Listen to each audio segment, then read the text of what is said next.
murakoze cyane tunejejwe no kongera kuba muri iri teraniro ry'abashumba cyangwa se abayobozi twabaye muri kino giterane ku munsi wa mbere navuga ngo turuhutseho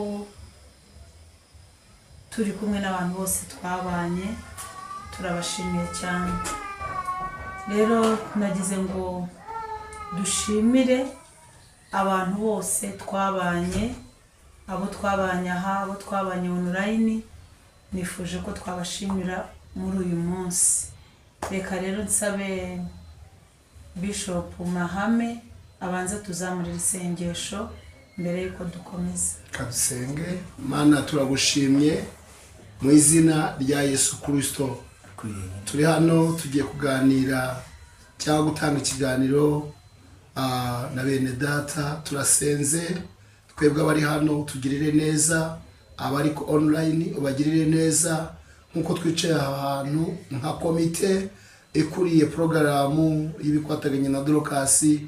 Turasaba imbaraga Mana, uduhe ubwenge, uduhe ubushobozi, kandi turi ahantu reka gahunda zose zigende neza. Turakwinginze Mana, tugirire imbabazi, uduhe imbaraga, uduhe ubwenge, uduhe n'amavuta, kugira ngo ibyo tugiye gukora byose bibonekere mu buntu bwawe. Izina ryawe rihabwe icyubahiro mu izina rya Yesu, amen. amen. Arakoze cyane, ndabakire mu izina rya Yesu. Turi hano turi abantu batandukanye, turabanza twibwire abadukurikiye online. Ndumva turi buhere kuri Bishop Alexandre, ubwo aratwibwira mu buryo nyine yumva yatwibwira. Karibu. Murakoze. Amazina ni Nshimiyimana Alexandre, ndi umudorokasi ndetse by'umwihariko nk'abanyagare mu gihugu cy'u Rwanda mu bikorwa byayo bya buri gihe cyangwa se ibikorwa bya bidasanzwe yananiye abandi. Rero ndi umugabo ndubatse umugore umwe n'abakobwa babiri. Ntekereza ko Dorokasi yaje ikenewe mu buzima, nanjye nisangamo. Ndashimira Imana ko yampaye amahirwe yo kwisanga muri uyu muryango. Ntekereza nabangarukirije aho ngaho, bazakomeza ibindi inyuma nari ndimo nivuga mu ncamake. Arakoze cyane, reka twakire n'umugabo umukurikiye nawe atwibwire. Murakoze cyane. Ku mazina Abantamania igikizungu kitwa Patrick. Naribuze ngo kubatanzi bari online, ku mazina njyewe banita Pastor Mania Patrick. Nkaba ndi umushumba usengera mu isoko ibohora, ariko nkaba ndi umufana wa Dorokasi, kandi murabiza abafana nibo bazasa nk'aba barushije abadorokasi amavuta. Ni ukuvuga ngo mfite amavuta y'ubufana menshi cyane. Amen. Amen. Kandi ndanyakoreramo nkayakorana neza. Bakibaza ati se umuntu ko atari umudorokasi. Ni ukuvuga no ku munsi w'ejo niriwe nkorera online yo hanze, ngewe ndi hanze ariko mpantekinika ibintu byose bikagenda neza. Amen. Amen. Dorokasi mugomba kunkunda kandi mukanashyigikira muri ayo mavuta y'ubufana. Arakoze cyane, reka twakire n'umugore mwiza umwegereye nawe atwibwire. Murakoze cyane. Nitwa Serafina Nyirabagenzi, niyo mazina yanjye. Ku izina ry'ababyeyi nitwa Mama Fabrice.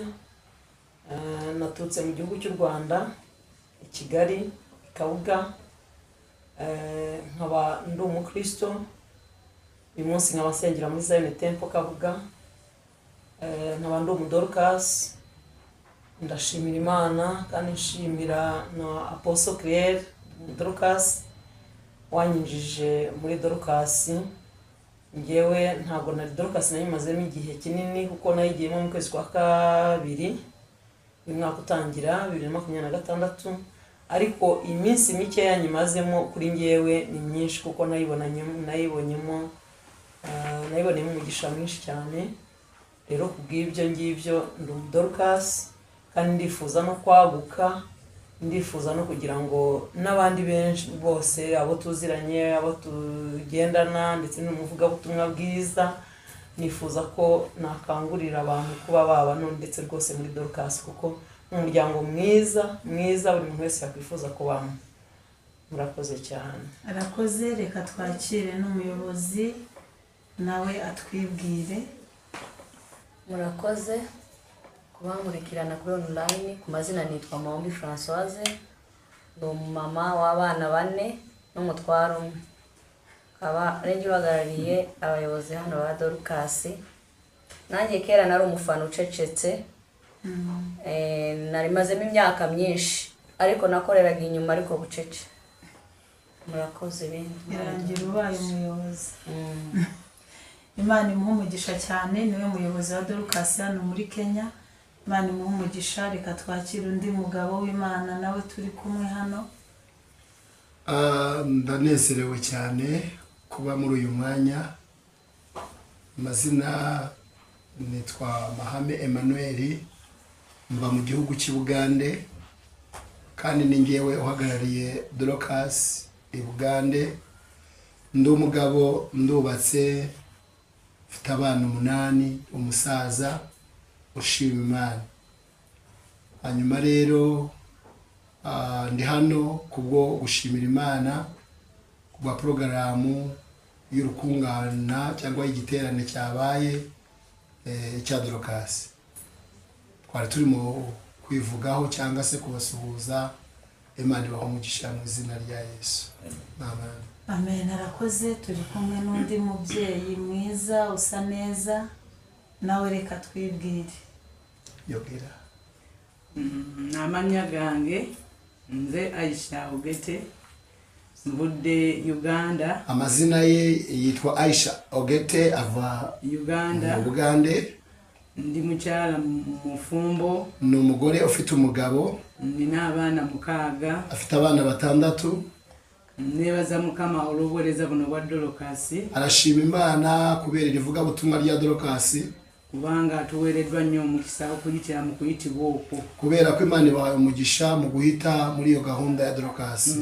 Mvudde mu buweereza babuyita Rada Ministries. Avuye mu itorero ryo bita Rada Ministries. Buli mu Buganda. Bari mu Uganda. Era bukulemberwa Bishop Godfrey Ivudulia. Amazina y'uyu uriyoboye n'uyu. N'omukyala Professor Miriam. N'uyu mudamu niwe mudamu w'uyu mugabo. Naye tusiima nnyo Mukama kubanga olukungana lwabadde lulungi nnyo. Barashima Imana, arashima Imana kuko igiterane cyagenze neza. Kubanga kye nasinze okuyiga mu lukungana olwo, icyo yize muri iki giterane, ekigambo ky'okwagalana n'okugatta emitima gy'abantu. Ijambo ryo gukundana no guhuza imitima y'abantu. Okukomyawo obumu mu Afrika. Kugarura ubumwe muri Afrika. Era ebigambo ebyo byankoze bulungi. Ayo magambo yamukoze neza cyane. Era naweereddwa omukisa ku lwa Dorcas. Kandi yabonye umugisha kubw'impamvu ya Dorcas. Mukama awe nnyo omukisa. Imana ibahe umugisha mu izina rya Yesu. Arakoze cyane. Reka twakire undi mupapa uri iruhande rwanjye nawe atwibwire. Omutume Muyonga Moses. Amazina yitwa Muyonga Moses, niyo mazina ye. Nsumba obuweereza bayita Christ Life Mukono Uganda. Itorero ayoboye nuko baryita mu Uganda. Era nga ali musajja mufumbo. Ni umugabo ufite umugore n'abana 4. Afite abana 4. Ampereddwa nnyo omukisa. Ahawe umugisha. Era nebaza nnyo Katonda. Kandi arashimira Imana olw'omukisa guno. Kubera uyu mugisha uyu nguyu. Okutegeera ku kitongole kye bayita Dorcas. Okumenya ku programu ya Dorcas iyi company ya Dorcas. Kubanga buweereza bwanjawulo nnyo. Kubera ko nivuga butumwa litandukanye. Gwe mulundi gwange ogusookedde ddala. Nibwo bwa mbere. Nga ate ngenzo okulaba. Kandi agiye kubona nga Afrika iri mu golokoka. Agiye kubona Afrika irimo kubyuka.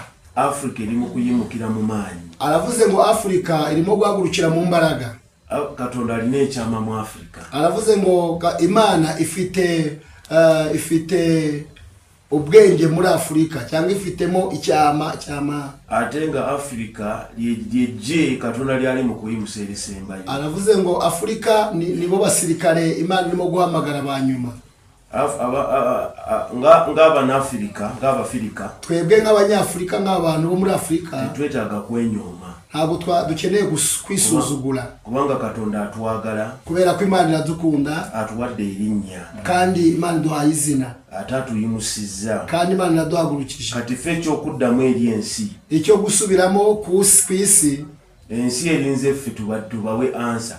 Isi itegereje twebwe tubahe igisubizo. Kati kekana akaseera, uyu niwo mwanya okuyita mu lukuŋŋaana luno, okunyura muri uru rukuŋŋaana rwa Dorokasi, tuyimuke duhaguruke, bwe bujulizi buze bwendabye, nibwo buhamya bonye. Mpulidde nga njagala na kutandika obuweereza, nange ngenda kutandika obuweereza bwa Dorokasi mu kanisa yaffe. Arumva nga ashobora gutangira ivugabutumwa rya Dorokasi mu itorero rye. Era bwemva wano bwenti kyengenda okutandikirako, nava ahangaha uyu munsi nicyo aragenda agahita akora, kubanga abantu balina amaziga, kubera ko abantu bafite amarira, ate nga abantu ba Katonda, kandi abantu b'Imana. Katonda yabayita, Imana yarabahamagaye, Katonda abaagala, Imana irabakunda, balina amagenda gaabwe, afite urugendo rwabo. Era twebaza Katonda ku lwa mukyala Dorokasi. Turashima Imana kubw'uyu mudamu bita Dorokasi. Katonda amuwadde okwolesebwa, Imana imuhaye ukwerekwa kunini cyane, bingi ebyokwogera byinshi byo kuvuga, naye twebaza Katonda, ariko turashimira Imana. Imana ibahe umugisha. Amen. Arakoze cyane.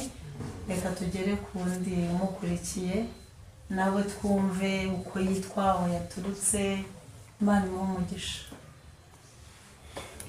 Imana ishimwe. Ni Pastor David Mutarambirwa, naturutse i Kigali. Nkaba nari nsanzwe mfatanya n'Abadorokasi mu buryo bw'ivugabutumwa no gusenga. Imana imuhe. Amen. Barakoze cyane. Aba ni bo bashyitsi twari kumwe muri kino giterane. Twagiye tubivuga kenshi, turabararika kenshi, ariko noneho nyine wari umunsi wo navuga wo kubashimira kubwo mwadukurikiranye mukareba ibikorwa dukora, igiterane uko cyagenze. Muze kuduha komenti, mutubwire ibitaragenze neza kugira ngo ubutaha tuzabikosore, cyangwa se n'ibyagenze neza muduhe kuraje tumenye byibura icyo twakongeramo cyangwa se uko aho twakomereza. Imana ibahe umugisha. Rero ngira ngo buri wese afite icyo yavugaho. Aka kanya twari turi kugenda twibwirana, ariko buri wese afite icyo yavugaho mu buryo yabonye iki giterane uko cyari kimeze, byakorewemo, cyangwa se icyo yumva yifuza twakora noneho. Ubwo uko tubivuga namwe muzaduhe komenti mutubwire ese mwebwe mubona twabigenza gute kugira ngo Dorokasi imenyekane ahantu henshi hatandukanye. Kuko uko tumeze nka Dorokasi ntabwo turi itorero, ahubwo aba bantu bose mubonye bafite amatorero babarizwamo, ariko dufite umutima umwe w'Abadorokasi, dufite umutima umwe w'urukundo, dufite umutima umwe w'impuhwe. Buri wese aba yumva hari icyo yakora ku bwa Dorokasi. Ngira ngo mbivuzeho gatoya, Dorokasi twese turamuzi, ni umugore w'Imana witwa Tabita. Biriya bintu ntabwo yabikoraga kuko afite ibintu byinshi, ahubwo yari afite umutima we wari umutima wubakiye ku mpuhwe. Yumvaga muri we harimo impuhwe, kugeza aho ajya abona abantu bababaye muri kiriya gihe cye, akagenda adoda utwenda aho abapfakazi, adoda utwenda aho imfubyi. Ariko twaje kubona umwisho we cyangwa se iherezo rye uburyo ryabaye ryiza bishingiye ku mirimo. Rero kuba umudorokasi cyambere bikuzanira ubugingo, ikindi bikuzanira ubukire.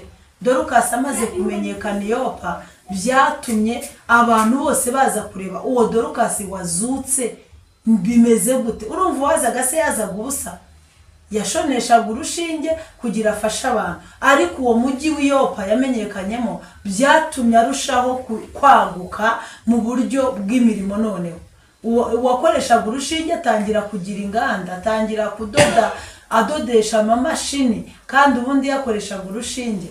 Rero umudorokasi wese icyo namwifuriza, komeza ugire uwo mutima w'urukundo. Icyo nzi cyo bizakuviramo ubugingo, kuko byamuviremo kuzuka ari yapfuye, kandi yamamara Yopa hose bimuhesha no kwaguka mu buryo bw'ibifatika. Nizo nyungu zo kwitwa umudorukasi no gukora imirimo y'abadorukasi. Kuba umudorukasi si ukuba ukize, ahubwo gato ufite n'akandi gato yafite katuma ubwami bw'Imana bwaguka mu ivugabutumwa rishingiye ku mirimo. Twebwe rero nk'abadorukasi, ngira ngo niba hari abadukurikiye nimugoroba mwabonye ibikorwa twakoze igikorwa cyo gusangira nk'abadorukasi n'abantu n'abatumirwa bacu. Ikindi gikorwa twakoze ni icyo gutanga impano ku bapfakazi ndetse n'abasingoma, babandi b'abakobwa baba barabyaye badafite abagabo mu rugo. Abo nabo twabambitse tubaremera imyambaro. Rero iyo ni imirimo mito cyane. Dufite ibikorwa byinshi dukora, dufite ibikorwa byo kuriha mituweli mu gihugu cy'u Rwanda. N'ubu nituva muri ibi tuzerekeza kuko habuze umwanya bitewe n'ibyo twari turimo. Hanyuma dufite ibikorwa byo kugaburira abantu bashonje, cyane cyane tujya tubikora mu nkambi ya Nyakivari Bugande, tujya tujyayo kugaburira abantu. Dufite n'ibindi turi kwifuza kuzageraho uko Imana izagenda idushoboza. Rero narindi gusobanuraho gatoya ku mirimo dukora nk'abadorukasi. Ni je visionnaire wayo, hari aho Imana yabikuye mu mutima ubabaye kugira ngo mbashe gutuma hari umuntu wishima. Rero ibyo Imana irambwira ngo izabikwirakwiza ku isi yose, izabikwirakwiza mu bantu bose. Nari nzi ko abagore aribo bazabyumva cyane, ariko ndashimira Imana ko harimo abagabo bari kubyumva. Ndashimira Imana ko aba bagabo bose twicaranye barabyumva, ndetse n'iki giterane ngira ngo baraza kubivugaho, hari indi sura babyumvishemo cyane kuruta uko babyumvaga, ndetse bizadufasha noneho kwagura ibintu. Buri ikintu uzaba uri muri kumwe n'abagabo, uzamenye ngo iki kintu kigiye gukomera, kuko akenshi iyo bafashe imyanzuro ntibayivaho. Abagore ho hari igihe bayivamo bakayifata bakayivamo, ariko umugabo winjiye mu kintu ntagapfa kukivamo. Rero ndabishimira Imana ko iri kwagura dorukasi mu buryo bwose. Ntago ari uko twifuzaga kuba tungana, hari abandi babiri babuze, batatu babuzemo bitewe n'impamvu zitandukanye, ariko turashimira Imana uko bimeze kose byagenze neza. Imana ibaha umugisha bitewe n'umwanya. Reka dukomeze tubiganireho, tuganire. Buri muntu wese arahabwa iminota mikeya yo kuvuga uburyo yabibonye ndetse n'uburyo yumva bigomba kwaguka uko Imana iri kumuha iyerekwa. Reka rero n'ubundi tugiye guhera kuhagarara twahereye hano musho aho ngaho. Okay. hari igihe umwuka wera ibintu byose abikora kandi akabikora neza cyane. urimo kuvuga numvise buriya kugira ngo igikorwa cyose kigerweho kigere ku ntego habaho ndoza tugende buke dushobore gufasha n'aba igikorwa cyose umuntu atekereje kugira ngo kigerweho, emirimo gyonna omuntu gyalowooza gisobola okutuukirira, nuko umuntu agira amaboko amufata muri cya gikorwa. kiba kyetaagisa omuntu abeere n'emikono egimuyamba okumukwatirako igikorwa kiraba kitambule bulungi. Ntabwo umuntu umwe ashobora gutangira igikorwa niyo yaba afite ubushobozi bw'amafaranga.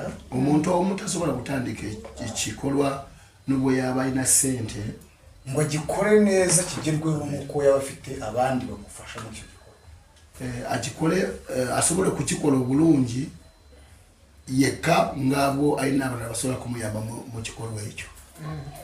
Iyo abantu bamaze kurenga umwe babiri, abantu bwe bamala gusukako omu oba babiri, hakomezwa imikoranire. waliwo enkolagana erina okunywezebwa.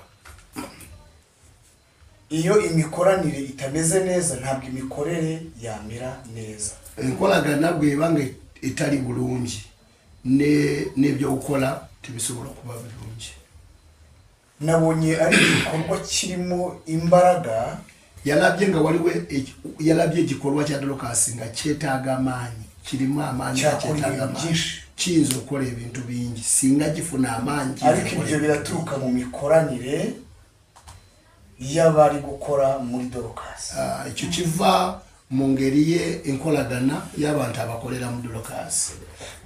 Imikoranire y'abari hano abari hirya no hino, emikoranire enkolagana y'abantu abari wano n'abari mu bitundu by'enjawulo muyigize hafi, mugisemberezeganye gisobole gusemberegana. Niko numvise mu mwuka ndimo bwatyo bwawulidde mu mwoyo ng'ayogera. Ntabwo ubushobozi bubuze mu bantu, ahubwo kwegerana nibyo numva bikenewe cyane. Obusobozi tibubuze mu bantu wabula enkolagana yentono ebuze mu bantu. Icyo mwagambiriye gukora, cyo mwalowoozeza okola, mujye mugikorana umwete, mugikole no n'amaanyi. Irindi banga numvise, amagezi amalala gayagala kuwaayo b'ekyama kyawulidde, mwongeremo ibiterane by'abantu rusange. Ayagala twongeremuko enkungaana z'abantu aba bulijjo kugira ngo n'abandi bamenye Dorcas, n'abalala basobola okumanya Dorcas. Nimwongeramo ibiterane cyane, twongeramu enkungaana, mufite imikorere inoze imeze neza, nitubeera n'ebyokukola nga birungi ebikoleddwa bulungi, ibirakurikiraho Imana iri bweje cyo ebisigadde Mukama agenda kwewesa ekitiibwa. Murakoze. Haleluya. Arakoze cyane, Imana umugisha. Mwumvishe icyifuzo cyangwa se igitekerezo tugejejeho, tugwize imikoranire cyane. Abadorukasi aho turi hose duse naho turi connected cyane, umwe areke kujya ku ruhande n'undi ku ruhande, ahubwo twegerane. Ikindi kandi turusheho gutegura ibiterane biduhuza n'abantu. Nijoro icyo kintu avuze nakibonye, hari abantu babyumvishe cyane bitewe nuko basanze ibikorwa turi gukora, n'abatari biteguye gukora bahise bakoreraho kubera yuko nyine batabyiyumvagamo. Urugero nabaha kuri icyo kintu, tujya gutanga mituweli mu Rwanda, Alexandre twari turi kumwe, twagiye dufite mituweli z'abantu bagera ngira nko ku ijana na 50 ahari. 56. Tuvayo abantu bahawe mituweli kubera Dorcas bagera muri 500. Kubera iki? Aho twageraga twakoraga igiterane mu Rwanda byari bikimeze neza, tukagenda tugashinga amatente ku muhanda, tugakora ivugabutumwa, tugakodesha ibyuma, none ukabona n'abandi bari kubyumva baraza bavuye mu mihanda bagahagarara bakumva ijambo ry'Imana. None uko bari kumva ijambo ry'Imana, twajya gutanga mituweli, abandi nabo bari aho ngaho baje kavuga ati why not je ntatangira abantu 5, kuki je ntatangira 10. Noneho na leta aho twabaga turi mu murenge bahita bagira icyo gikorwa cyo kuvuga ngo umuturanyi wawe nubona yarayabuze jya umutangira. Icyo kintu twarakibibye kugeza n'uyu munsi kiracyari gukora. Abayobozi bakavuga ngo nanjye ngiye gutangira 30 nanjye, ariko mbere yuko babona Dorcas ikora ibyo bintu ntago bari barigeze babitekereza. Abantu barabafungaga ku mihanda, urabizi mu Rwanda, bakajyana bakabiriza ku tugari ngo yabuze mituweli y'abantu 2,600, kandi umuturanyi we arimo ararya kanamena, ariko iryo yerekwa ryo kuba yakishyurira mugenzi we ntarigire, ahubwo ugasanga barafunze umuturanyi we. Rero icyo kintu avuze ni cyiza cyane, nidugira imikoranire tugahamagara abantu, Dorcas zarushaho kujya mu matwi y'abantu. Imana umugisha cyane, kandi tuzabyigaho turebe uburyo twabikora kenshi. Imana umugisha. Reka twakire umukozi w'Imana. Tugenda bakwaniriza nawe agirisha avuga ngo cyo yogera ko kubikwa taganya na Dorcas ugusinzira ingeri je wabirabyemo n'ingeri je wabadde mu rukungana. Dorcas yetaga ki? Dorcas tuizo kwa dutya ubusobora kubabwira tutuka. Okay. Mukama yebazibwe. Amen. Nebaza Katonda nate. Barashima Imana kandi okuba kukitesaganya kubanga Katonda omulimo guno munene. Kubera yuko uyu murimo ni munini. omulimu guno munene. uyu murimo ni munini. Njagala kwongerako nako kutandikira muganda wange wakomye. Arashaka gutangiriraho mugenzi we yaragejeje nti emirimu gino gyetaaga okweyongera okumanyika. Iyi mirimo ya Dorcas ikeneye kwiyongera kumenyekana. Kubanga ndabanga era abantu abatono abatanamanya Katonda cyali mukola mu Dorcas. Arabona abantu bakeya ntago baramenya ibintu Imana irimo gukora muri Dorcas. Gamba abantu bacyabigwamo bugwi naye abantu baracyabigwamo barabyinjiramo bwinjizira ariko ntago barabona program neza. Baraba omukisa gwa Katonda naye tebanaba kutegeera bulungi. Barimo kureba umugisha w'Imana ariko ntago barawubona neza. So ndowooza nti tulina okweyongera okugaziwa. Aravuze ngo tugomba kongera kwaguka. Tulina okweyongera okugaziwa ate tulina okuteekawo ko programu ezibeerawo mu buli ngamenti sigamba nti buli mwezi naye nga zigenda zitambula sina buli mwaka kubanga buli kino kya mwaka naye nga zigenda zitambula buli mwezi. Aravuga ati hakeneweho inkoragana ubumwe, niba ari WhatsApp online, niba ari iki, hakabaho uburyo tuzajya dukorana inama kuri iyo WhatsApp yacu dushobore kumenya ibigenda mu maso buri kwezi. Kati ndoza bibe ekisembayo kyendowooza atekereje ngo cyanyuma arimo kuvuga ndoza tujja kwetaaga okugaziwa mutwebaza Katonda kati ffe abana Uganda wetuli twebwe nk'abagande turahari naye tujja kwetaaga okugaziwamu ennimi bantu beyongera okutegeera.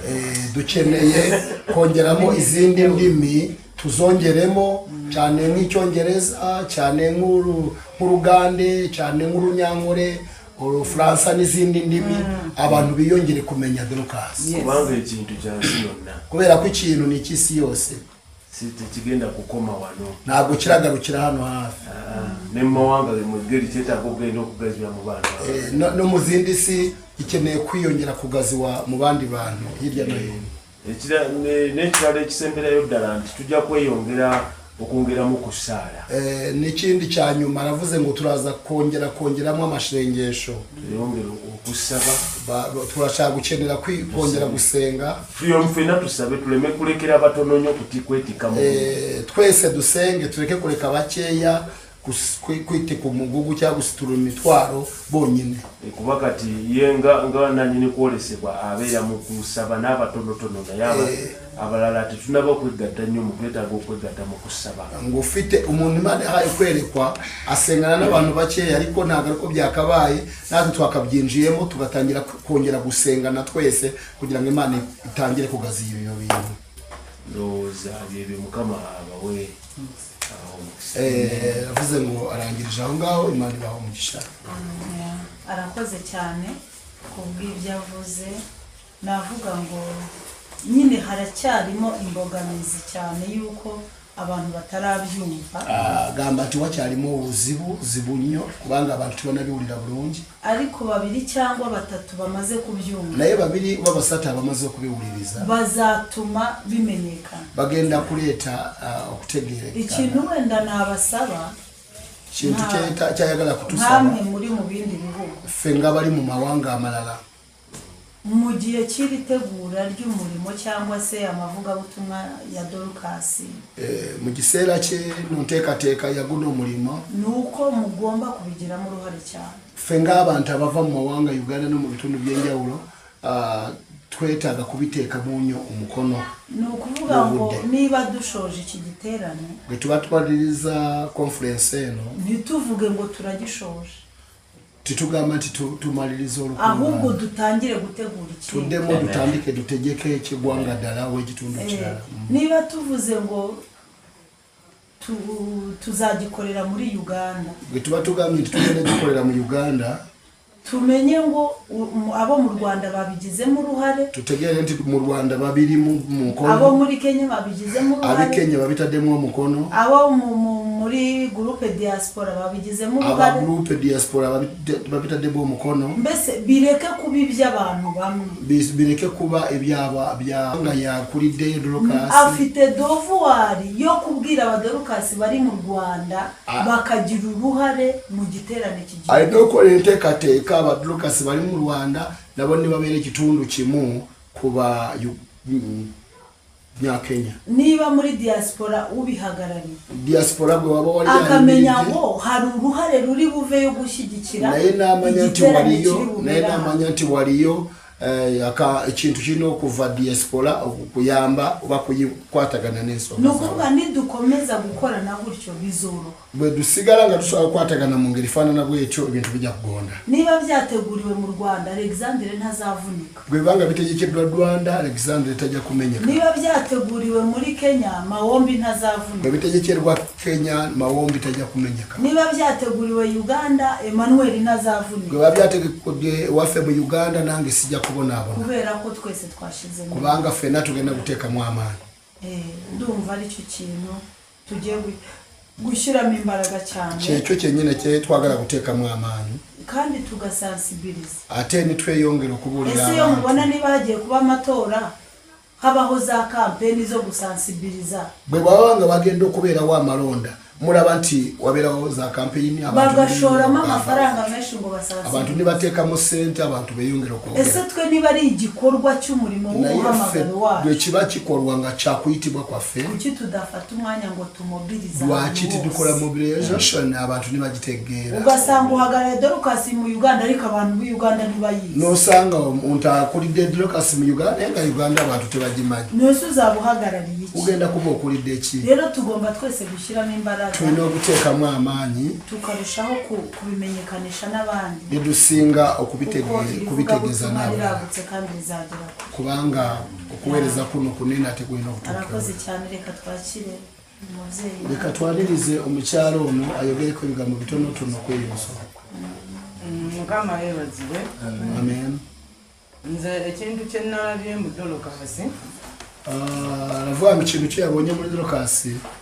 era kyetujja okusinga okwetaaga nicyo turaza gukenera ng'omuweereza wa mukama omutume bwayogedde mukozi w'Imana nk'uko avuze nti twetaaga okufuna bwe tuba nga tuteekateeka conference dukeneye kuba niba turi mu gutegura igiterane okulaba nga tufuna abantu abava mu nsi ez'enjawulo tugomba kubona abantu abava mu isi mu bice bitandukanye mu isi ez'enjawulo zitandukanye kubanga bwe tufuna abantu okuva mu nsi ez'enjawulo kati nga bwe twavudde mu Uganda igihe tubonye abantu bavuye mu isi zitandukanye wabawo abalala abavudde e Burundi abawo abavuye Burundi wabawo eyavudde Ejjinja n'abava Ejjinja nti bwe tugenda okutambuza obubaka obwo mu bitundu ebyenjawulo igihe tugiye gutanga ubwo butumwa mu bice bitandukanye olw'okuba nti okuyitibwa kuno kwa Africa kubera ko kuhamagarwa kubukuno ko muri Afrika tuteekwa okufuna abantu abava mu bitundu ebyenjawulo okuva mu Africa dukeneye kubona abantu batambuza buno butumwa kuva mu nti Afrika abantu abasobola okubeera nga ba ambassadors abantu nk'abo bakushaka kuba ambassador batambuza ibyo nti bajja kwongera okusaasanya amawulire ga Dorcas bashobore gutambuza amakuru gafatanye na Dorcas kubanga kino era kiyamba Africa rero icyo ngicyo gifasha Afrika cyangwa isi yose n'ekirala nti abantu bano bwe tuneyongera okuma omuliro gw'okusaba aba bantu nitwongera kucana umuriro wo gusenga ate nga tusabira mu bumwe obwo obw'amawanga ag'enjawulo kandi dusabira muri ubwo bumwe bw'amahanga atandukanye ibihugu bitandukanye kijja kwongera okufuula okuyitibwa kuno okubeera okw'amaanyi biraza kongera guhamagarwa kuno kuguhindura ukw'imbaraga kubanga kijja kubaako ekintu kyekigolokosa mu mitima gy'abantu abalala kubera ko harabaho ikintu Imana iraza kubyutsa mu mitima y'abandi bantu okulaba nti ate nabo bongera okusaasanya message eyo y'obumu kubera ko nabo bazaba batangiye gutanga message mu bice bitandukanye kubanga ye bulijjo Katonda atandika n'abantu abatono kandi Imana itangira n'abantu bakeya naye mu luvannyuma aba ne targetinga y'abantu bonna hanyuma Imana ibera na target y'abantu benshi so twebaza mukama kandi turashima Imana kubanga tumanyi nti olwadde eno yabadde ng'entandikwa ubu ngubu byari nko gutandika ko ari bwo bwa mbere naye mmanyi nti bwe olunaddako aziko hanyuma ibikurikiyeho manye nti wajja kubaawo ekyukakyuka ate ey'amaanyi. Aravuze ngo hanyuma nyuma yaho hazaba impinduka y'imbaraga. Kubanga Bayibuli egamba Bibiliya iravuga nti temunyoomanga olunaku lw'entandikwa entono. Nimusuzugure ikintu cyo gutangira utangiye n'akantu gatoya. Kati nti ekikulu nti Dorokasi yatandika. Igikuru Doroka yaratangiye. Tusuubira ebinene era eby'amaanyi Katonda byagenda okukola. Turashima tutegereje ibinini by'imbaraga Imana irakora. Mukama ab'omugisha. Imana ibaho umugisha. Arakoze cyane mu gihe yarari kuvuga hari akandi gatekerezo numvishe. Sera cyabadayogera waliwo cyo badoyogera Doroka soro ikirozo cyafumye. Hamwe muri Uganda. Ngafe Uganda. Muri kiriya giterane mu rukungana runo urutegekebwa muzagende mbese mutegure nka semina mugende mutegeke nga semina mbere yuko tugira dukora kiriya giterane nga tutunaba gukora urukungana tuzakoremo na semina dusobole gukolamo ne semina tuganiriza abantu iby'uyu muhamagaro dusobole kunyumya ku bantu kukwitibwa bwe kuti cyane cyane abashumba dala abasumba kuko abashumba nibo bazabibwira kubanga abasumba bari no kubigamba bakiriza kuko muri ari amatorero haba harimo abandi bantu bababaye ariko badafite gikurikirana mu makanisa gano waba warimo abantu bari no bulumye naye gati wari n'abantu abayamba ko icyo rero turakibarekera icyo bakiturekedde tugenda kugiteeka azatumenyesha tugenda kubategeeza ngabakiri bitewe n'amasaha yacu ko ari kugenda reka twakire na Serafine nawe avugeho umucamake ko dukurikirana buri wese agira icyo avugaho. Murakoze cyane. Nanjye ikintu mvuga kuri Dorokasi ngiye kuvuga mu ngingo ebyiri. Cyayogera ku Dorokasi agenda kogera ku bitundu bibiri. Ngiye kuvuga ku kintu kijyanye n'igiterane. Agenda kogera ku bintu bikoteganye n'urukungana. Twaje mu hano muri Kenya. Baze wano i Kenya. Nairobi mu mujyi. Nairobi mu kibuga kino. Ndashimira uburyo igiterane cyateguwe. Yebaza Katonda rwentegeka y'urukungana. Ndashimira uburyo cyakozwe. Yebaza insonga ingeri cyakoredwamo. N'imbaraga zagitanzwemo. N'amanyi agagitekedwamo. N'imbaraga z'umurengera zikomeye. Manyi agamanyi. Aho umuntu ashobora kugaburira abantu bageze muri hafi 5 cyangwa 400. Kurisa abantu bina uba 5. Ugatunga abantu iminsi ingana gutya mu giterane. Nolabirira abantu naku bwezingana bwezitya mu rukungana. Ibyo byonyine koko byerekana ko ari Dorokasi. Ikintu ecyo kiraga anti Dorokasi. Ibyo rero uko igiterane cyagenze kikabamo amasengesho. Urukungana ngabwe rwatambura ni waberamo no kwegayirira ndetse no gusengera Afrika. Era no gusabira Afrika. Ndetse no kugira ngo abantu bongere bahuze ubumwe twa dusanzwe dusenga. Abantu biyongere uko kukwatagana kubanga tubade tusaba. Abashumba bari basanzwe bakora umurimo w'Imana. Abashumba babade bawereza Katonda. Ariko hari muri Dorokasi. Naye mu Dorokasi yagizemo ihishurirwa ridasanzwe waliwo kweresebwa kutari kwa bulijjo yo gusengera Afrika ogusabira Afrika kugira ngo ibe mu biganza by'Imana isobolo kubera mu mikono gya Katonda. Iryo rero ndaribona nk'ihishurirwa ridasanzwe cyo kiraba ngo kweresebwa kutari kwa bulijjo byabaye muri iki giterane cyabera mu rukungana runo. Nifuza ko byarenga imipaka myinshi ayagala biste ku salo nyingi bikagera mu banyarwanda bose basenga bituruka mu banyarwanda bo nabasaba cyane cyane ko abanyarwanda twifuza ububyutse mu bintu bijyanye no gusenga twifuza revive. Abanyarwanda twetaga okusaba okwamanyi kubanga twetaga revive. Ndabona ko Dorokasi itubereye nk'icyitegererezo cyangwa se nk'umusingi cyangwa fondation yo kugira icyerekezo cy'uko cy'ibyo tugomba gusengera. Dorokasi yedala byo turino kusobola oguhitirako gutuka kuje twagala. Ibyo byanejeje umutima wanjye kimusanyifu nyu mu mutima gwe kandi numva bizaguka no mu banyarwanda ate awulira nti bigenda kuba bigazi. Igikeneye ni mobilisation. Ikikuru nyo kugamba abantu. Hari abandi wenda bashobora kuba bafite rino hishurirwa. Wali wabura bari no kweresebwa kunondoza ariko Apostle Claire naye Apostle Claire adufashije gushyira mu bikorwa ihishuriro atuyambye kuteeka mu nkola okweresebwa Imana imuhe umugisha kama umugisha ashimira igiterane bwetyo bweyebazanga ku nsonga y'urukungano. ikindi cya kabiri Kyokubiri nihishurirwa ry'uko iyo Dorcas yakwaguka kweresebwa nti Dorcas n'okugaziwa. ndatanga urugero bitari no muri Kenya awayo urugero nga si bya Kenya mu Rwanda iwacu mu Rwanda lya Rwanda n'ubundi guverinoma yacu y'u Rwanda government yabo mu Rwanda ndetse n'intego zivuga butumwa mu Rwanda na programu yo kuwereza mu Rwanda shyigikiye ikintu bita Dorcas era yimiridde nnyo iwulira ng'isobola kuyimusa Dorcas bakuginyweza kuko ubuyobozi bwacu bw'u Rwanda kubanga obukulembeze bwaffe bwa Rwanda bukeneye abakozi b'Imana bwetaaga abaweereza ba Katonda ariko bafasha n'abaturage naye bayambako no ku bantu. Dorcas rero irakomeye Dorcas y'amaanyi mureke tuyagure mureke tugigaziye kuko ni ijambo riryoheye amatwi aryumva kubanga kigambo ekiwooma mu matu agakiwulira. uyu munsi dukeneye itorero rinakora leero twetaaga ekkanisa naye ng'ekola dukeneye itorero rivuga ijambo ry'Imana twetaaga ekkanisa naye ng'eyogera ekigambo kya Katonda igategura imitima y'abantu era niteekateeka emitima gy'abantu mu buryo bwo gukorera ijuru no kurijyamo mu ngeri yo kuweereza Katonda n'okugenda mu ggulu ariko no kubaka umubiri naye n'okuzimba obulamu. ntabwo dukwiye gukomeza gusenga si byagusigala nga tusaba dufite abantu bananiwe kwivuza naye nga tulina abantu badasobola niho nerekaniza imbaraga za Dorcas bwentu kyo bwalagirawo amaanyi ndakwizeza ko iyi message nkusaba nti no message ndifuza nanjye mufashije awulira nti naye agenda kuyamba mu bushobozi buke mfite mu busobozi bwe butono ariko tugomba kumobiriza naye dusobola okwogerera ari bantu u Rwanda mu Rwanda ari mu Uganda ari mu Uganda ari no muri diaspora ari no muri diaspora ndetse no muri Afrika muri rusange n'Afrika mu bitundu by'enjawulo.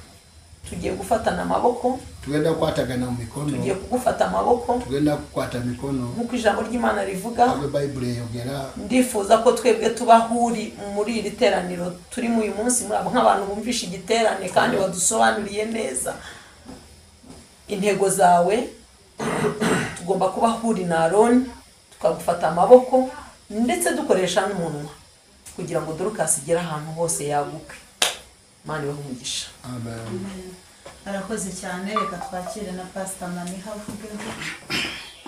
murakoze cyane mwebale nnyo kandi mwese mwagiye mubivuga neza ate mwena mwabyogedde obulungi hejuru ya Dorcas waggulu ya Dorcas kandi Dorcas bavuze ko ari ugufasha imfubyi n'abapfakazi. Dorcas mwayogedde nti kuyamba abanamwandu n'abamulekwa kandi Dorcas bakoresha gushinge.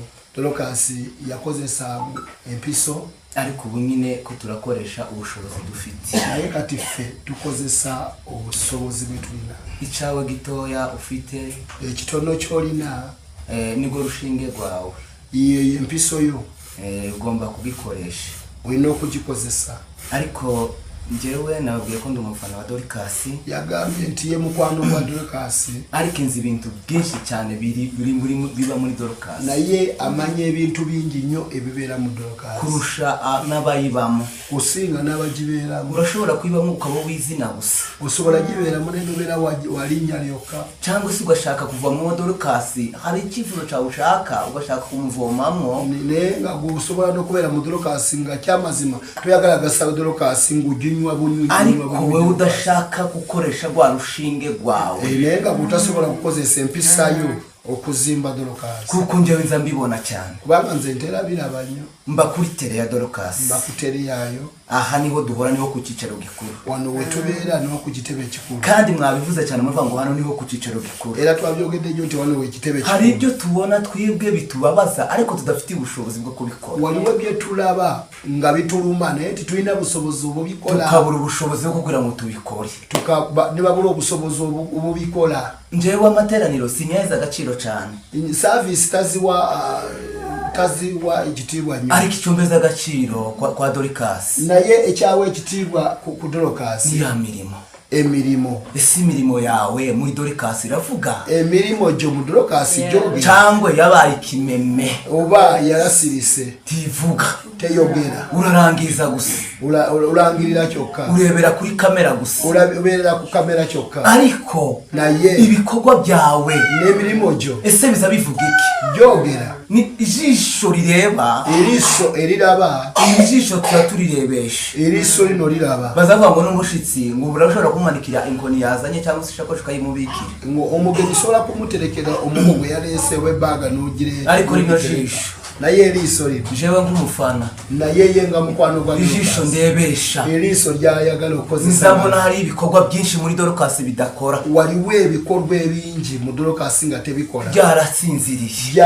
byayebaka byarasinziriye kabisa byayebaka ariko nate noneho kino kiganiro kunyumya kuno njyewe nk'umufana wa Dorcas nze ngo mukwano gwa Dorcas kibintu mbona byinshi muri Dorcas ebintu byenda babingi mu Dorcas hazagera kimwe nkamubwira ndetse apo hari umuntu nabonye waliwo omuntu gwe nalabye kandi twakogombye kumufasha naye twandibadde tumuyamba akangura ati se ubushobozi buri naye obusobozi tebuli tukagira umutima ne babeera n'omutima Dorcas afite uyu mutima Dorcas ayina omutima wo kwaguka wo kugaziwa wo gukora kuko kubanga byaramenyekanye byategerekeka ese nimba iyopa byaramenyekanye oba yopa byategerekeka ko Dorcas yazuwe na ya mirimo Dorcas mirimo je jamutasi Dorcas wa hano muri Kenya Dorcas we Kenya yamaze kwishira hanze Dorcas yamara kubitekerwa aravuga ngo yeme byagiye hanze byamenyekanye gamba ati byagenze gwe mwaguke dufashe imfubyi n'abapfakazi muyimuke tuyambe bana mwandu nabo mwaguke dufashe abantu bananiwe muyimuke tuyambe abakoye ariko bwa bushobozi nayo busobozo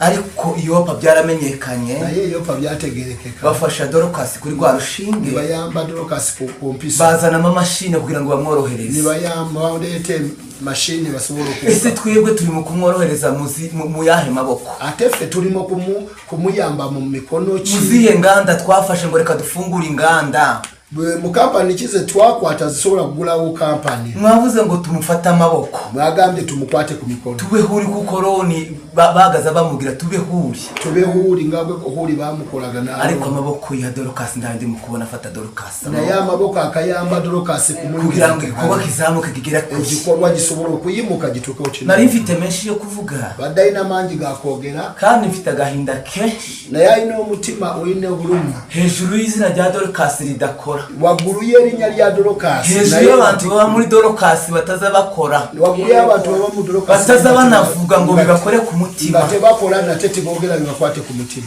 gatoya gusa kabaye nimugoroba atonoke na labyo waguru mwabonye uriya mukobwa mwalabyo muwalo uri ukuntu byagenze ubuzibu byafunye hano hanze ndabigeze bamufasha wano wabwero tebamuyamba ariko bari muri Dorcas bukeya naye bari mu Dorcas batonoto nabwo bari mu gutinya kubera ubushobozi neba babikoranga batya kuba ubushobozi buto ndazana no mukobwa watawe n'umugabo yenda leto mukazi ono umusajja gwe yasudde ufite inda y'amezi 3 oina n'urubuto rw'emyezi 3 mujane mu rugo rwanje ufite abana mutware mu makaga ufite n'umugabo wanje utabyumva kandi utabyumva kimwe no pa wange tabiwulira kimu bigende gute bigenda kuba biti ariko kuko ari abantu biyemeje kubanga abantu bari bitanze bakaruko babigira bewayo ni babure umukobwa w'abandi yari yarahoze ku musozi anyagirirwa hanze muwala yari yabera ku rusozi nka kubidwa n'enkuba ariko babona ko nta bundi bushobozi nendi balabanga twali busobozi ariko iyo tugira ubushobozi yego tubera n'obusobozi tukagira ibigega bizima bifatika n'ensawe hansa nta bigega tugira mazima tetulina bene data abumva kino kiganiro b'oluganda bawulire abadiaspora badukurikiranye abadiaspora batuwuliriza abari hano muri Kenya badukurikiranye bafite ubushobozi nga bene obusobozi abari muri uyu Rwanda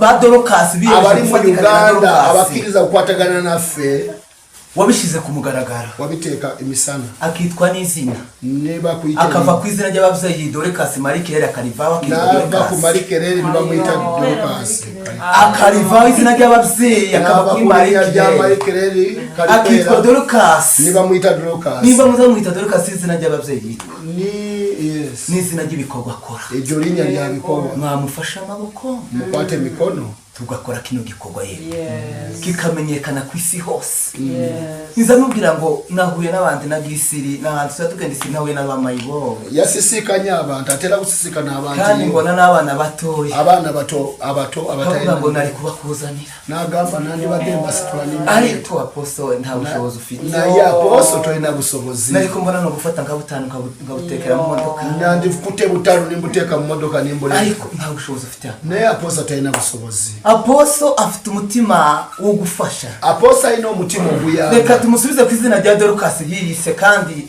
akeneye kuba rino zina ribaryo reka tumuzeyo kulinya lya Dorcas Dorcas nari kukuzanira abana batatu cyangwa batanu mbade no kuletera abana basatu babatanu ariko kuko tubana mu bufana bwa buri munsi nenge lye tubera mu ngwa mukwano mugwange nabonye ntubazana nagenzo kuraba ngasi ariko bene data badukurikiranye aboruganda batuwuliriza dufite abantu benshi twofasha hano muri Kenya n'abantu bandi bedusando bapfuye bari bameze nkuri ya mukobwa abafudde bari ngoyo muwala mwabonye abantu bari bakozwe batanga amafaranga narabye abantu abakwatirwa ko nibakwata abandi bishura amezi n'ayabazwa ko tubara nawe mu kandi kanya abandi basasura emyezi yagibaze inyumba ya gusuramu Bishop yishura amezi 2 ni sasude emyezi 2 Reverend Bizimana yishuye amezi 4 Reverend Bizimana asasura amyezi 4 ngo mukaga hari ubundi witwa Manuel yishuye amezi 2 waliwo n'omulala yasetudda ndabara ntiyeme twogenda kuri bino bikorwa waliwo n'ono teyayogedde suyu wenyine upfuye turabizi tuba muri Dorcas twicayemo nubwo mutaturangiza turi muri Dorcas twebwe tubamwo twarahwereye bana babera mu Dorcas mutuvure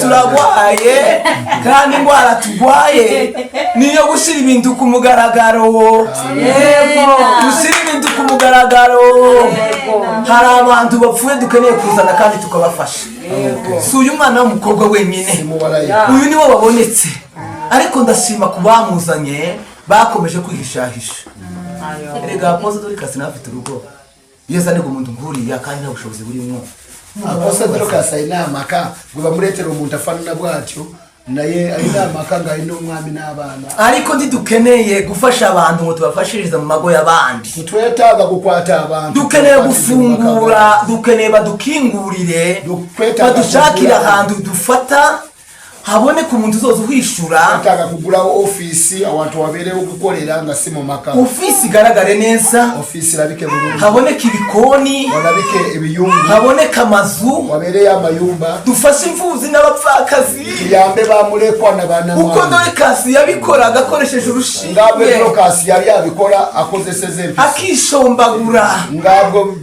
akava amaraso uyu Dorcas wano muri Kenya ni mu kuva amaraso akabura uko abigenza Bwana Yesu asifiwe Asifiwe Yesu mfite agahinda kubera uyu murimo yego twawugiyemo w'izina umuntu akitwa ngo ni umudorokasi ariko akaba izina tuve mu mazina tuje mu bikorwa dufungure ofisi muri Kenya abantu tubagaburire abantu tubakure mu myenda yirabura hari abana bambaye ibishwambagara hari abana bari inzobe ariko bahindutse imikara kubera ubuzima bubi bakarara mu muhanda tuba twarabakoranyije baba bakajya ibintu bigezweho hano yema abantu baba badukurikirana abantu baba batwumva mureke Dorcas yahanigire umumaro numvisha abantu benshi b'imugora bakozwe kubera uriya mwana umwe ariko hari abantu benshi bajyamye hano hanze birabuye hari abantu benshi bameze ibiheri kubw'ubuzima bubi hari abantu benshi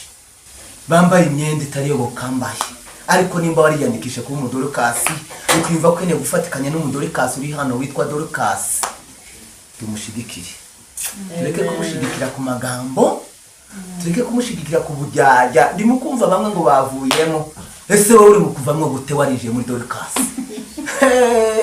ndimo gutangara ngatangara ngumva ngo abantu bari muri Dorcas bamaze imyaka myinshi muga navuze vuba mwavuze kino kigano mureke tukivuga kuko nje nzi byinshi zo muri Dorcas muga Bishop sobanura twayogedde ku mboze no ya Dorcas katujyogereko mureke tuyivugeko mureke tuyivuge neza katujyogereko abantu bari mu kwinjira ngo yavuye muri Dorcas ngo yarefetinze wali wava munagamba mvude mu Dorcas na refeti ninde bakuzanye muri Dorcas utabishoboye andi yakuleta mu Dorcas ngadashoboye gudodesha urushinga ufite udashoboye ziriya dolari ufite ariya mayero ufite uriya mu kuyapfunyikira hariya ukatubwira ngo uri kuri dorokasi utayirimo ibemo cyangwa se uyivemo bigira inzira dorokasi ifatike neza dorokasi tegerekeke burungi ababisopu bafite dorokasi abasumba bayina dorokasi akavuga ngo akuriye dorokasi nagamba nti ni mukulembeze wa kudelekasi kwereka ibikorwa bakoze mu dorokasi dorokasi niyihe wayikoreye dorokasi wagikorera ki Uganda ubu nyine irahendutse Uganda iri wansi hari ahantu benshi wagera wali wa wantu wanjye usubira ukahafata ugashiramwe abantu wali wa wantu usubira gukwata nuteka waba yarabahujije imfuvyi n'abapfakazi yakwataganya banamwandu nabahaye wafashe bisho bamekabe wakwata batwereke bisho bali wa tuze kubareba tujye tubalabe tuve Kenya tubazanire ibyo twazanye tubasange bafite amakazwi tubasange nga bali n'abantu weba ntabwo bazanira mu ikaya ya Edi titubaletera program ya ureke kubazana mu nzu ya bishopu tukubaleta mu nyumba ya bishop bimenyekane bitegerekeke n'abanyamuhana ba Uganda abantu be mu Uganda bazavuga ngo uyu muntu upfuye mushire dorokasi bagamba tu umuntu uri bubi mu mutware wa dorokasi ukorera kwa bishop dorokasi ukorera kwa bishop Emma rero muhaguruke dukore dorokasi kitufu tuyimirire dukore tureke kuyizenjeka we tureke kujogera ko bogezi ndaremze ku bantu bari mu Bugande arumizibwa ku bantu abari Uganda buriya bufu ndaco bumaze ubuhunga buri yatebo tubaheza bakamara umwaka nitubawani bamara umwaka ngatiba ese iyo tugize igikorwa gifatika nego tubera n'igikorwa umuntu akeneye kurya nimaze nyuma akeneye kurya mu gitondo nimugoroba saa sita breakfast akeneye kuyirya umuntu bweta akuriye misaka ukiriya mvuzi dakeneye kurya wakirina murekwa ukuriya mvakaza dakeneye kurya umuzanira agafuko k'ukwezi kumwe umuletera akawunga ka mwezi nguramufashije ngo umuyambye umufashije iki umuyambye iki reka bigaragare no reka birabisibwe kati reka bikore kundi baze imitima ya benshi kwate ku mitima y'abantu abafite amamodoka bayazana abayine imodoka bazireta tuba tuje guhahira abantu tugende tugura imere avuga ngo uyu munsi ndagura imodoka y'ibitoki nyizana nimenya n'ahantu hamenyekanye hakorera igikorwa cya dorikasi turi mu kugikora ku kanwa we tugikora ku munwa ese uyu munwa ni gute munwa guno buci uyu munwa udafite ibikorwa tuwubuze ibikorwa nivyo bivuga ibikorwa bye byogera iyo haramenyekanye kubera ibikorwa kubera izinda no gusa ariko abantu bafite ibintu ku mabanke abantu bene bitu ku nyamara akavuga ngo umudorokasi udafashe imfubyi na pfakasi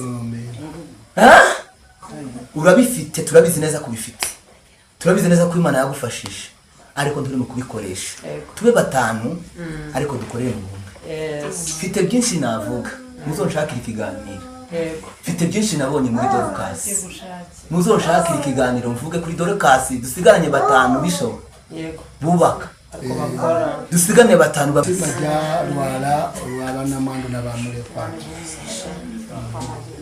arakoze cyane mani habivuze neza nk'umuntu ubibamo kandi ibyo yavuze nta gikabyo ashyizemo kuri kuko mu myaka tumaranye ngira ngo maze hano imyaka 7 turi kumwe amaze imyaka 7 ngari none mani byose rero arabizi niyo mpamvu urumva agiye nshyiramo nyine n'ikiyobozi nkagenda buke abantu batagira ngo ndimo ndasabiriza nabyo bijya bidufata nagenda mpola taloza abantu bari bantu baburo uzantarimo kusabiriza ariko nyine wabivuze nk'umuntu ubabaye bitewe n'umurimo upfa byogede ngo umuntu ariko uburumye gusinzira dufite abantu benshi habe no ku mbuga dufite abantu benshi cyane ariko tugira igikorwa nk'iki ntitubabona wari w'abantu bangi ku mbuga kuki nayenga bakora igikorwa bw'igiti barabika abantu nibahaguruke bakore abantu beta kwimirira aho biro Bishop Alexander mu minota mike Alexander katumwanirize nawe ntabwo akoresheje kinini ko maniha wazeza amatwi akumva icyo avuze nekereza ko ujya kuvuga ibintu byarimo umuntu ye nawe urinde mani abya ariko akantu kamwe ntinyura umuntu ushaka uza gucana ikiganiro hari urugero rw'umugabo umwe muri iyi minsi ndimo ntekerezaho cyane yitwa Aburahamu ayogera kwa Aburahamu Imana yamuhaye umwana w'umuhungu mu zabukuru Katonda yamuha umwana w'uburenzi ngakuze aramubwira ngo jya kumutamba namugamba agenda umuweyo nga sadaka ntabwo yamubwiye ngo urasangayo intama ni uwo nguwo yaramubwiye ati kwata umwana umutwaro ku giceri cyawe cyawe niba kibaho n'ikifaranga tinyuka ugishiremo nubwo ngo ndakora kubera ko imana yampaye amafaranga y'akazi ntabihari tewiriyo ntekereza ko hari igihe umuntu yaguha nk'igihumbi cyangwa 500 cyangwa 200 kuraho 100 cyangwa 50 jako 10 naye nga ukoze umurimo sinzi mbere ko dufite konti n'ibigihe simbizi twari twinayo account wecyane musima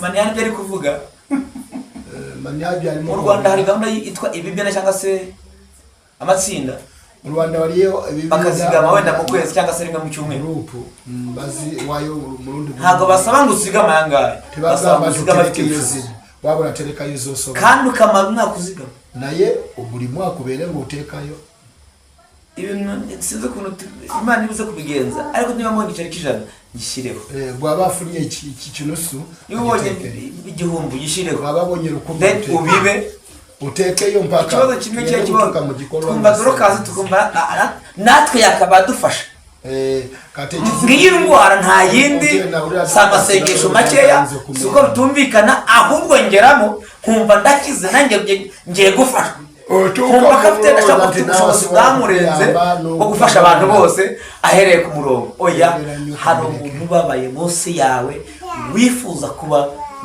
mu Rwanda turakora nubwo tutajya tubimenyekanisha buri kwezi dusura abarwayi rw'amagana muri shiriri buri kwezi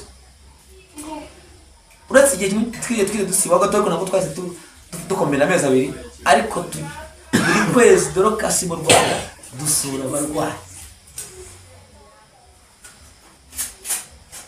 ariko nari mvuze ibyo ngira ngo tubagira nk'abantu 4 cyangwa 5 babyumva ntabwo batandatu bagira 4 mbivuga cyari ikivunye tubikora rimwe tukuragera ko twari ibintu byinshi ariko nyuma ibintu bigoye bigora kubyinjiza mu mutima rero navuze ngo tekereza Aburahamu kumwanya gutanga umwana wawe umwe w'ikinege hanyuma akagenda kumutamba yagira agasanga Imana ishagiye iki igitabo gatubanze cyo nabwo ngo umutima wacu binizaga nyuma umutima utarimo nta kintu wakora ariko umutima nugeramo Dorokasi nagaruko babikugishije ngo byige mu ishuri bimenye ahubwo byabanje n'imbere byumwe atuba abana nta kintu bafite aganire muhamagaro mera yuza kubyiga cyangwa kabanza umubiri ako waracitse intege ariko kubora abanje umutima ukamenya umubabaro icyo ari cyo kugira ngo binjye muhara n'abantu babiri amenye kwishura kabiri n'ahantu hano yego Imana bahumugisha rero tinyuka utera intambwe wikumva ko nugira ubushobozi bwinshi aribwo wenda wafasha abantu icya kabiri kora ibyo ugomba gukora wirebera Dorokasi ngo urasa yagezayo wasanga ari yakoresha ingendo ariyo yambaramo ariyo yagaburiramo abana ibyo ntibikureba nubitekereza gutyo nta kintu uzakora cyangwa se umuntu we wakigira kuri tere yego nacyo uzaze akuyobore ku bashonje ubagaburire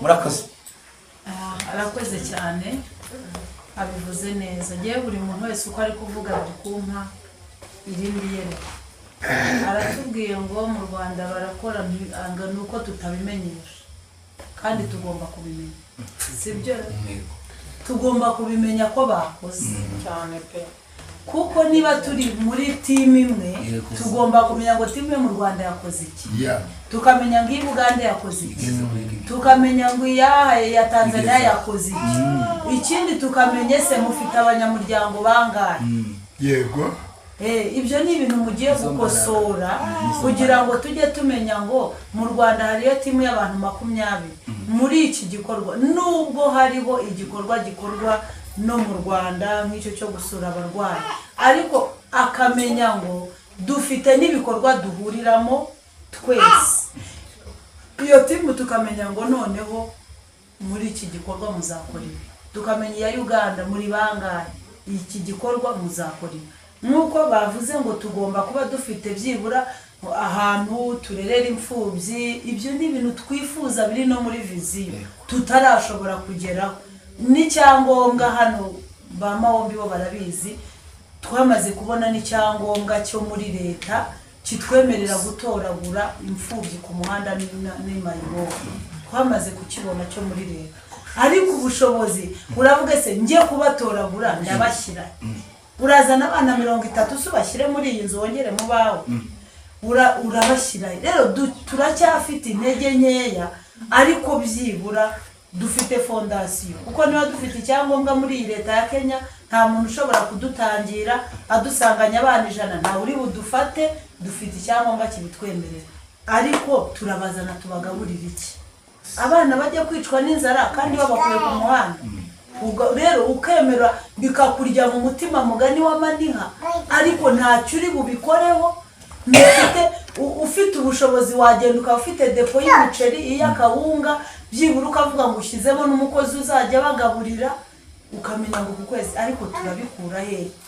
Ibyo rero ni ibintu tugisengera ngo Imana ifungure abantu babashe kubyumva, tubone nabo bafite mugani wawe kuri konte badepye, bajye bavuga ngo ese aya mafaranga apfuye leta yayarya, none reka nifashiriza aba bana b'imfubyi. Ariko tuzabigeraho mu izina rya Yesu. Icyizere Imana ibaha umugisha. Ijambo nashaka kongeraho gatoya dusoze. Ryari ryancitse kandi numvaga ndi burivuge. Ndifuza ko nimba wenda ndabaza Dorcas, niba Dorcas yubatse mu buryo bwa systeme, niba itubatse mu buryo bwa systeme, ntihabanze hakorwe n'uburyo nanone bw'uburyo yakubakwa muri systeme, kuko niba yubakwa muri systeme ibyo bintu byose bizijyanamo. Amaraporo azaza twinegure cyangwa twishime, cyangwa se nuko kwaguka. Kindi nanone hari igihe wenda ndabivugira kuri iyi groupe mfite ya Zoom y'abadorukasi dusengeraho. Hari igihe nkanjye mba nicaye muri salon nkahita nzana Bishop Manuel akaba agiye kuri Dorcas, ariko nyirizina atigeze amobilizwa. Dorcas niki, intego yayo ni iyihe? Noneho ibyo ngibyo bikaduha ko wenda dufite abantu bagera muri 50 kuri Zoom cyangwa 100, ariko usanga ba bantu tubita abadorukasi, ariko usanga atariwe cyangwa atanabyiyumvamo. So message yasunikwa yo kuvuga ngo dumureke dukore nka Dorcas, ugasanga wenda yahihagarariye ari umuvumbyi w'amasengesho ko Dorcas iramasenga gusengera abantu. Yesu nahimbazwe cyane. Hanyuma rero ibyo bintu rero ndasaba nk'umuyobozi, ibyo bintu ze kureba ukuntu bikorodona bivangure, cyangwa se abantu bamobilizwe Dorcas mu buryo burenze iki kiganiro, twanabiganira no kuri Zoom. Hanyuma noneho abantu biyandikishe, hakorwa urutonde rushya, ugendane n'abagenda, abasigara basigare. Okay.